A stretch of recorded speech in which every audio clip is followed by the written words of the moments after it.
Isod kaya i-compress yung kung ito yung floor mo, and then kung atong na dito sa gitna, ilagay ito in a manner like this. Then, ganyan ito. And then, ang structure namin is made of steel na naka-sandwich sa dalawang bracket. No? Kung walang compressive stress or tensile stress na mararamdaman, mag-change ba yung length? This is Surgeoneer AJ, and welcome to Chapter 4 of Strength of Materials. Pure Bending, Part 7 of 11. Pure Bending Examples about Composite Materials. Concept Application 4.3. Ayan. So sa problem na to, we have a composite material. Yung structure natin is made of steel na naka-sandwich sa dalawang brass. No? So ayan. So the steel is yung base niya is 0.75 and then ito yung dimensions ng brass natin. No? Diba, in order to solve composite materials, ano yung hinahanap natin dito? Ano tayo yung maximum stress na nararamdaman ng steel and then maximum stress na nararamdaman ng brass. No? So, paano natin ito i-solve? Diba, sabi ni Sir kanina, yung isang material, i-convert natin into the first material in order na the same lahat yung material. After natin ma-convert yan, pwede na natin i-apply yung knowledge natin sa first part ng chapter 4 natin. Paano natin ito sunod? No? So, sige. So, ano yung given? Given tayo ng sulat natin, no? Given. Ano yung mga given? Yung isa, steel, we have 29 times 10 to the 6 PSI. Yung E naman sa brass natin is 15 times 10 to the 6 PSI. And then, ano pa yung sabi dito? Yung M, the moment applied daw is 40 kip-inch. Tama? Ano yung hinahanap? Fine. Ano yung hinahanap?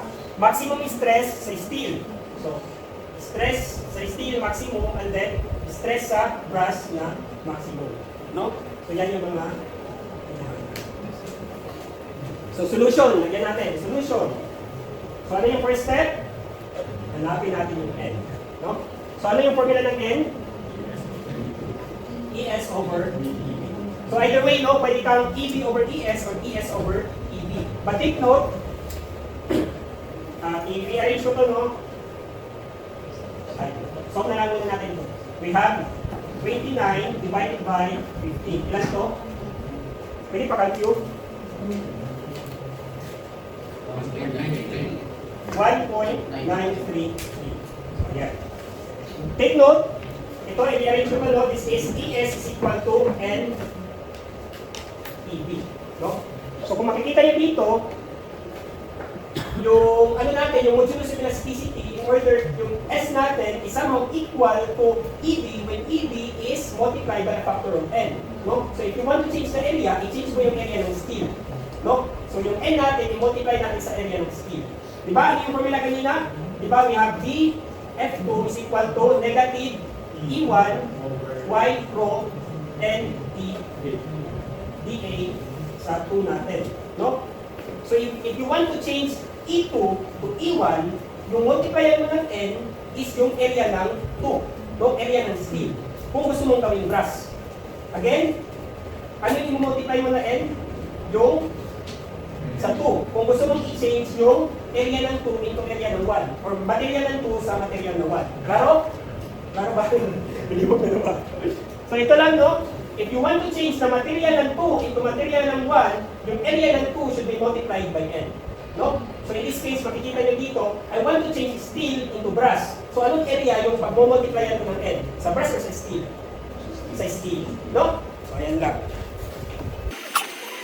So ayan, so ito dito. Ito yung steel gawin kong brass. So dapat yung base nito is multiplyan ko by a factor of N. No?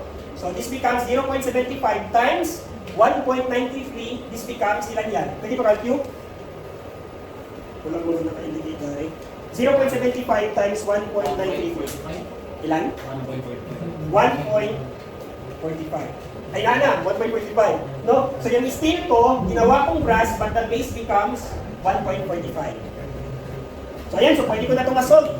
So nasa yung neutral axis natin, na dito nasa centroid. No? Makikita nyo dito, nasa centroid. So sige, calculate natin. Sigma sa brass, ano yung formula? MC over I. So if you want to do the maximum, yung i-apply yung dito na C is the farthest away. So ano yung farthest away? Nasa taas o nasa baba? Taas. Oh, the same lang, nasa center man, no? The same, ano yung distance dito? 1.5. Ano yung distance dito? 1.5 din. No? So, ayan. Sige, substitute natin. Ano yung M? 40 times 10 to the 3 times ano yung C? 1.5 times ano yung I? I is 1 over 12 base times height. Ano yung base? Okay, 2.25. 2.25 times the height is 3 to the power of 1/2 AH cubed. No?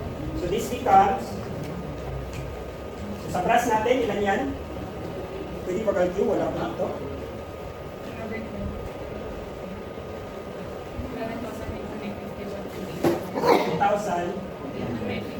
2,851.85. So yan. So ano yung unit ito? Yes. Okay?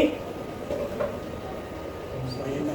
Now if you want to get ano yung maximum sa steel, ito sa brass lang to, no? If you want to get the steel, makikita nyo dito, di ba? ES is equal to NED. Di ba yung E natin is stress over strain. Then yung strain natin the same.